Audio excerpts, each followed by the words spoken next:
ரிஷபம் ராஜ யோகம் இந்த மாதம் ஆரம்பிக்கும் போது அடை என்னத்தங்க எந்த மாதம் வந்தாலும் எங்க வாழ்க்கையில ஒரு திருப்பமே கிடையாது. ஒரே மாதிரிதான் போயிட்டு இருக்கு ஒரு மாதமும் அப்படின்னு சொன்னீங்கன்னா திருப்பங்கள் வரும்.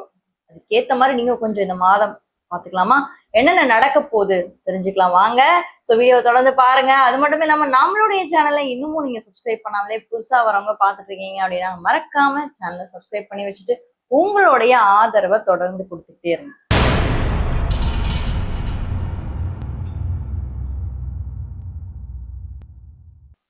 ரிஷபராசி காலச்சக்கரத்துடைய 2வது ராசி. இந்த ராசிக்கு இந்த ஜூலை மாதத்துல உங்களுடைய பொருளாதாரத்துல, உங்க பிசினஸ், உங்க கரியர், உங்க ரிலேஷன்ஷிப்ஸ்ல எந்த மாதிரி கிரகநிலை மாற்றத்தினால எப்படின்னா சேஞ்சஸ் வரதுக்கு வாய்ப்பு இருக்கு. நீங்க எந்தெல்லாம் கேர்ஃபுல்லா இருக்கணும் அப்படின்னு நம்ம டிஸ்கஸ் பண்ண போறோம். ரொம்ப டீப்பா டிஸ்கஸ் பண்ண போறோம். அது மட்டும் இல்லாம ரிஷபராசிக்கு இருக்கக்கூடிய ஒரு மிகப்பெரிய பிரச்சனை ரிலேஷன்ஷிப்ல என்ன நம்ம எடுத்து பார்த்தோம் அப்படின்னா, ரிஷபராசி ரொம்பவே அன்பு, ரொம்பவே பாசம், ரொம்பவே கருணை, ரொம்பவே இரக்கம், பட் இதெல்லாம் இருக்கு அவங்களுக்கு. பட் ஆனா திரும்பி அவங்க வெளியே கொடுக்குற அந்த விஷயம் அட்லீஸ்ட் ஒரு 20-30% திரும்பி அவங்களுக்கு கிடைக்குதான்னு கேட்டீங்கன்னா இல்லைங்க. ஏன்னா ரிஷபம் காலச்சக்கரத்தோட 2ஆம் ராசி. அது மட்டும் இல்லாம அது காதல் சம்பந்தமான ஒரு ராசியும் கூட. இங்க சுக்கிரன் நீங்க வராரு.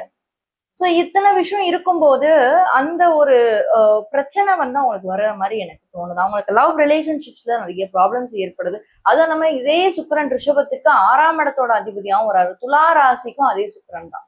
சோ பகை இவங்களை வெளியிருந்து வராது, புரியுதுங்களா? இவங்களே பகையாக்கிக்கிறது, இவங்களுக்கே பிரச்சனையை உண்டு பண்ணிக்கிறது. வெளியே யார் இவங்களை எதுவுமே பண்ண முடியாது. ரிஷபத்தை பொறுத்த வரைக்கும் என்னன்னா தன்னைத்தானே பிரச்சனைக்கு உள்ளாக்கிக்கிறது. பார்ட்னர்ஸோட பேச்சை கேட்காம சில நேரம் போறது ஒரு காரணமா இருக்கும். இன்னொன்னு தேவையில்லாத டெசிஷன்ஸ் நீங்களே யோசிச்சு பாருங்க. சில நேரங்கள்ல ரிலேஷன்ஷிப்ல நீங்களே தேவையில்லாத டெசிஷன்ஸ், தப்பான டெசிஷன்ஸ் கூட எடுப்பீங்க. சோ சொந்த செலவுல சூனியம் வச்சுக்கிறது யாருன்னா அது ரிஷபம் மட்டும்தான். ஏன்னா ரிஷபத்துக்கு 6ஆம் வீட்டோட அதிபதியே துலாம் சுக்கிரன்.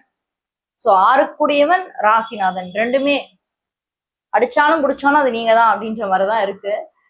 சோ ரிலேஷன்ஷிப்ஸ் பொறுத்த வரைக்கும் இந்த மாதத்துல உங்களுடைய ராசிநாதனான சுக்கிரன் ராசிக்கு 4ஆம் இடத்துல கேதுவோட போய் சேர்ந்திருக்காருங்க. கேதுவோட போய் சேர்ந்திருக்கறதுனால கொஞ்சம் அம்மா அவங்க கிட்ட, அவங்க வழி உறவுகள் கிட்ட கொஞ்சம் நீங்க பார்த்து நிதானமா நடந்துக்கோங்க. ஒரு சில பிரச்சனைகள் வர்றதுக்கு கூட வாய்ப்பு இருக்கு. ஏன்னா கேது சுக்கிரன் இணைவு நிச்சயமாக பிரச்சனைகளை கொடுக்கும். ஏன்னா 6ஆம் இடத்தோட அதிபன் ராசிநாதன் 4ஆம் இடத்துல இருக்காரு. சோ கொஞ்சம் நீங்க ஜாக்கிரதை நிதானமா இருங்க. அது மட்டும் இல்லாம அந்த வீட்டோட அதிபன் சூரியன் 12ஆம் இடத்துல போய் மறைஞ்சிருக்காரு இந்த மாதம் உச்சம் பெற்ற குருவோட. சோ கொஞ்சம் சந்திராஷ்டம நாட்கள்ல வாக்குவாதங்களை தவிர்த்துக்கிறது நல்லது. முடிஞ்சா அமைதியா இருந்துக்கணும். நம்மளால அமைதியா இருக்க முடியாது இல்லையா? நம்மளுக்கு ஏதாவது ஒரு தப்புன்னு தெரிஞ்சா நம்ம போய் பேசிட்டு வந்துருவோம். ஆனா பின்விளைவுகளை யார் அனுபவிக்கிறது சொல்லுங்க? நம்ம தான் அனுபவிக்கிறோம்.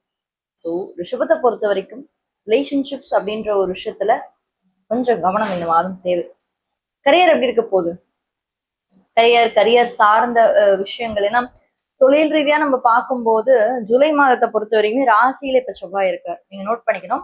உங்களோட ராசியிலே இப்ப செவ்வாய் இருக்காரு. ராசிக்கு 2ஆம் இடத்துல புதன். சோ செகண்ட் ஹவுஸ்ல அப்படியே சும்மா ஆட்சி பெற்ற நிலையில புதன் இருக்காரு. அடுத்து ராசிக்கு 3ஆம் இடத்துல சூரியன் குரு. ஸோ ராசிக்கு 3ஆம் இடத்துல சூரியன் குரு, ராசிக்கு 4ஆம் இடத்துல கேது சுக்கிரன், 10ஆம் இடத்துல ராகுவும், 11ஆம் இடத்துல சனியும். ஸோ இதுதான் இந்த மாதத்துல உங்களுக்கு இருக்கக்கூடிய கிரக நிலைகள்.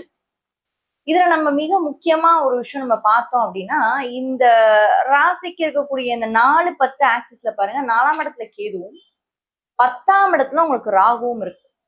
சோ 10ல ராகு வந்தா யோகமா அவயோகமா அப்படின்னா தொழில் ரீதியா பார்க்கும்போது ஒரு வகையில யோகமா தான் நான் பாக்குறேன். ஏன்னா இப்போ 4ஆம் இடம் அப்படின்றது நம்மளுக்கு வீடு, மனை, வண்டி, வாகன ஸ்தானம், ரியல் எஸ்டேட். நிறைய ரிஷபராசிக்காரங்க கடந்த 2 வருஷமும் நிறைய வீடு எல்லாம் வாங்கிட்டு இருப்பீங்க. புது வீடு வாங்கியிருப்பீங்க. வண்டி வாகன யோகங்கள்லாம் இருந்திருக்கும். பழைய வண்டியை கொடுத்துட்டு புது வண்டியை வாங்கியிருப்பீங்க. இல்ல வீடு வாகன யோகம், இல்ல பூர்வீக சொத்து, தாய் வழி சொத்து கூட உங்களுக்கு கிடைச்சிருக்கும். தாய் வழி சொத்தை கண்டிப்பா உங்களுக்கு ஏதாவது ஒரு வகையில உங்களுக்கு கிடைச்சிருக்கிறதுக்கு வாய்ப்பு இருக்கு. அம்மாவே கொடுத்துட்டு இருப்பாங்க. சோ இது வாய்ப்புகள் அதிகம். அதே மாதிரி 10ஆம் இடத்துல உங்களுக்கு தொழில் ஸ்தானத்திலே ராகு பகவான் இருக்கிறதுனால தொழில் மாற்றம், இடம் மாற்றம் ஏற்பட்டிருக்கும். ஆனா இந்த மாதம் பொறுத்த வரைக்கும் நம்ம பார்த்தோம்னா இடம் மாற்றத்துக்கான வாய்ப்புகள் அதிகம். ஸோ சுய ஜாதகத்துல உங்களுக்கு ராகு தசை நடந்துட்டு இருக்கு, இல்ல கேது தசை நடந்துட்டு இருக்கு, டெஃபினட்டா நீங்க இடம் மாறுவீங்க. இடம் மாறி போறதுக்கான அதிகமான வாய்ப்புகள் இந்த மாதம் உங்களுக்கு இருக்கிறது. சரி, அதுக்கடுத்து என்ன பண்ண போறாரு? லாபத்துல சனி உட்கார்ந்துருக்காருப்பா. நம்மளுக்கு இப்ப லாப சனி என்ன பண்ணிடுவாரு? சனி யோகத்தை கொடுப்பாரா, இல்ல நன்மையை கொடுப்பாரா, இல்ல தீமையை கொடுப்பாரா? நம்மளுக்கு பிரச்சனையை கொடுக்காம இருந்தா போதும் அப்படின்ற மாதிரி இருக்கீங்க. சி, ஒரு விஷயம் நல்லா புரிஞ்சுக்கோங்க. ரிஷபத்தை பொறுத்த வரைக்கும் ஒரே ஒரு சூப்பர் ஸ்டார் தான். நல்லா கேட்டுக்கோங்க, ஒரே ஒரு சூப்பர் ஸ்டார் தான். அந்த சூப்பர் ஸ்டார் தான் சனி. ஸோ அந்த சனி பகவான் இன்னும் ஒரு வருஷத்துக்கு 12ஆம் இடத்துக்கு வர்றதுக்கு முன்னாடி 11ஆம் இடத்துல ஒரே ஒரு வருஷம் தான் உட்காருவார். அடுத்து 12ஆம் இடத்துக்கு அப்படியே ஷிஃப்ட் ஆயிடுவார். எப்போ? 2027 ஜூன் மாதம் வரப்போறாரு. அடடா, ஜூன் மாதம் வரப்போறாரு. 12ஆம் இடம் விரயஸ்தானத்துக்கு வர்றது அப்படின்ற ஒரு யோகாதிபதி ஒரு விரயஸ்தானத்துக்கு வர்றது அப்படின்றது நல்ல விஷயம் ரிஷபத்துக்கு.